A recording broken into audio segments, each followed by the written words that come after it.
Hello racers, and welcome to today's video. Today's video is Season 3, Episode 7 of Mini B On-Road, where we take what used to be a Mini B RTR and add our parts and our tuning and testing and see if we can get this car to stand proudly on top of the podium of the Maritime RC Championship. In today's video, it's going to be slightly different than previous, where I've already made my changes, taken the car to the track and returned back. We're just doing some storage charge on the battery, just finished that. But what I'd like to do now is review the changes I made, and then we'll see how it performed. So the goal for this video was, we noticed in the last video that when the car was turning, the front was diving a bit too much and raising this rear tire off the track, and you could hear it diffing out on the track. You'd go around the corner, this tire would start spinning, you'd lose all forward drive. So today's changes will be to keep the rear tire, the rear end of the car flat, while giving us all the steering that we need.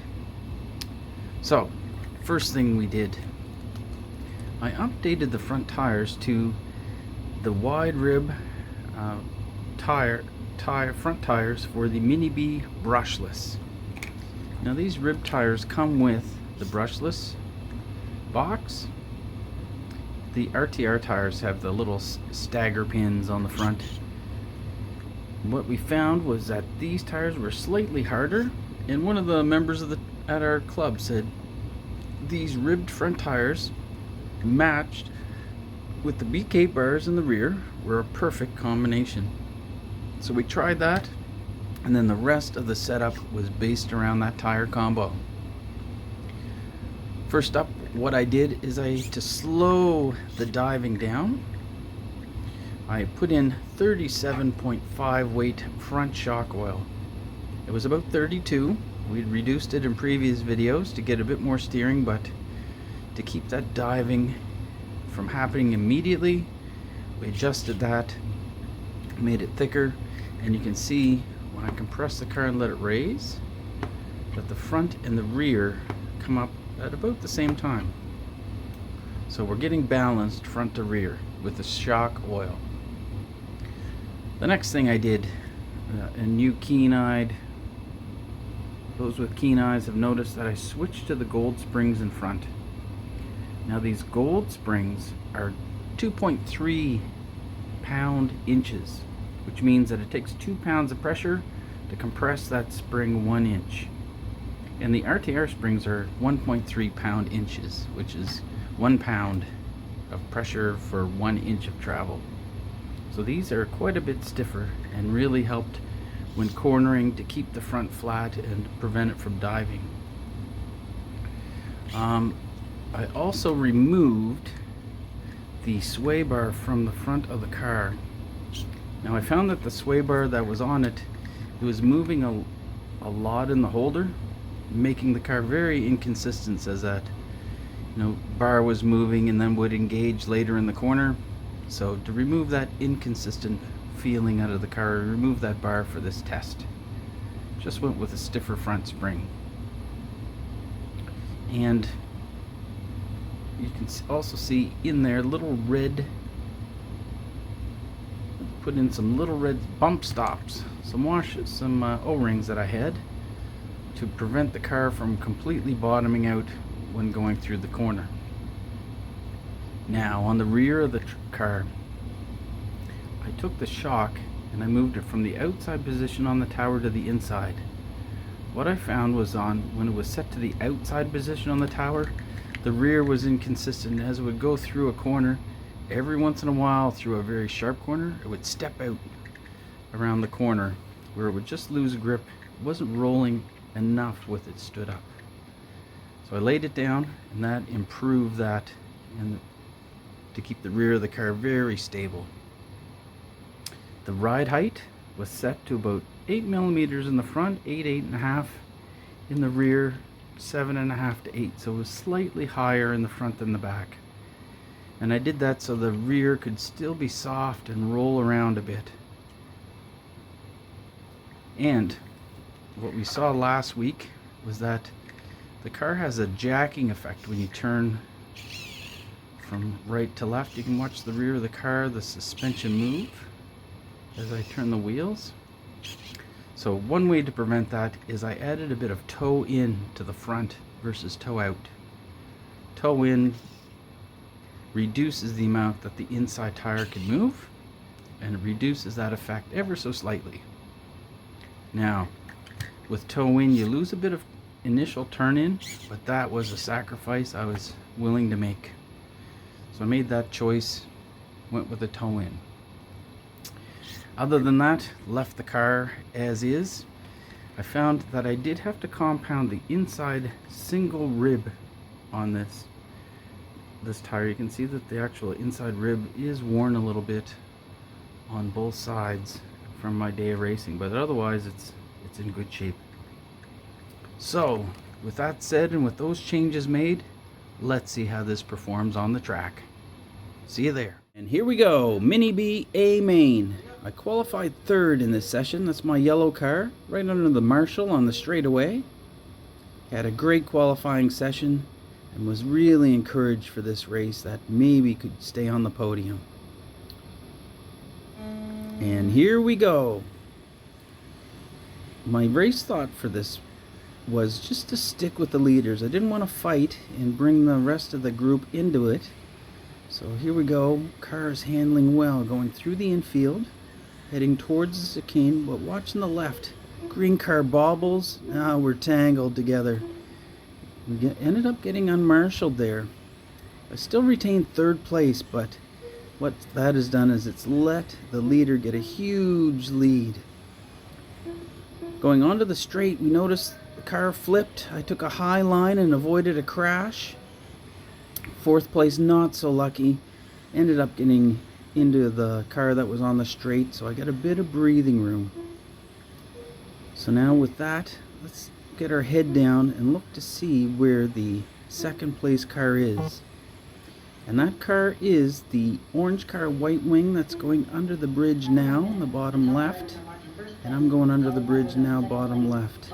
Onto the straight, we see he's got a full straightaway lead at this point. It's going to be tough to overcome on such a difficult track. Now this track, as you can see, has a few chicanes, a couple of tight corners, so it led to a lot of bobbles that could happen with so many corners. Let's see how it goes. Onto the straight. See that I've made some gains on the orange car. Narrowly avoiding a slower car there. Onto the straight, down to the bottom right. Going through the infield. Oh, orange car on the left.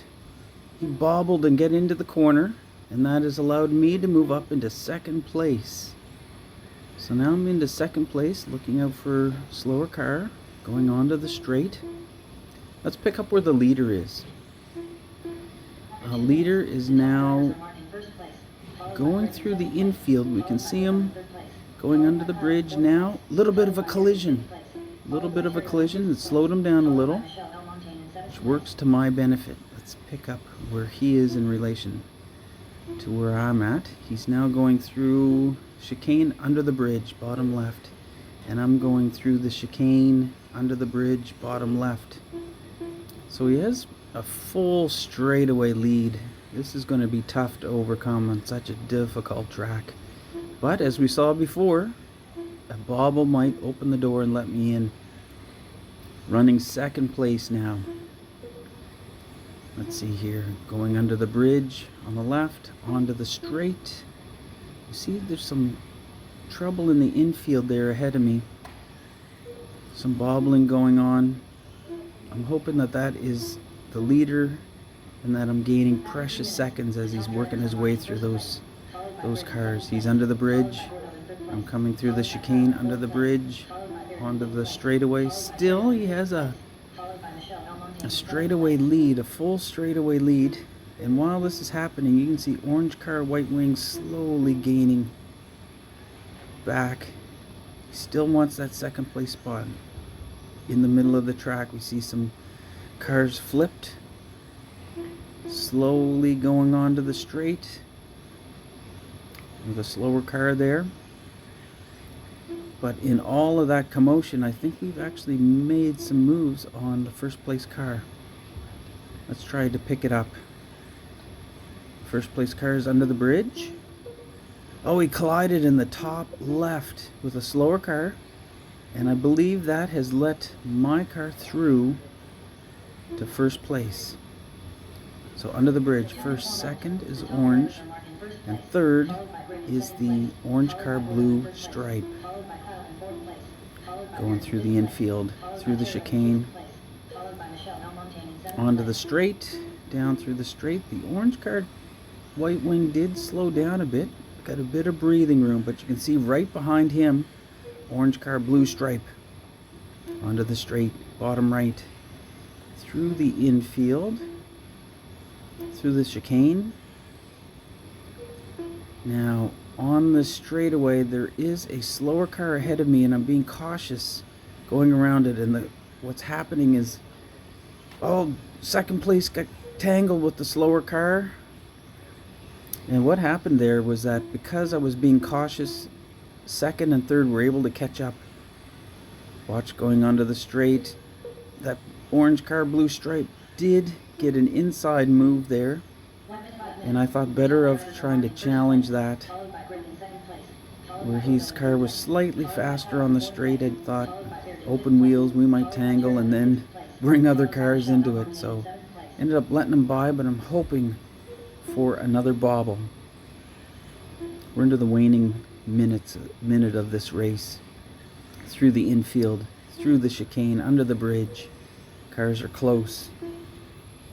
Onto the straight, bottom right, through the infield. I think he tapped a wall there. Chicane, under the bridge, onto the straight. See that it's just a few feet ahead. Very difficult to catch up this late in the race. I believe the countdown has started to the final lap. So here we are racing to the line through the infield, both getting across the line, getting in the extra lap. We're into the last race. There's a bobble at the end of the straight. Neither car collected. Racing to the line, first and second crossed. So there we have it. Qualified third, had an interesting race, finished second, right behind the leaders. That was as best as we could do with what we had. The improvements of the car certainly helped. The car was very consistent. So if you like this type of thing, click like. Got any suggestions? Put it in the comments below. See you in the next one.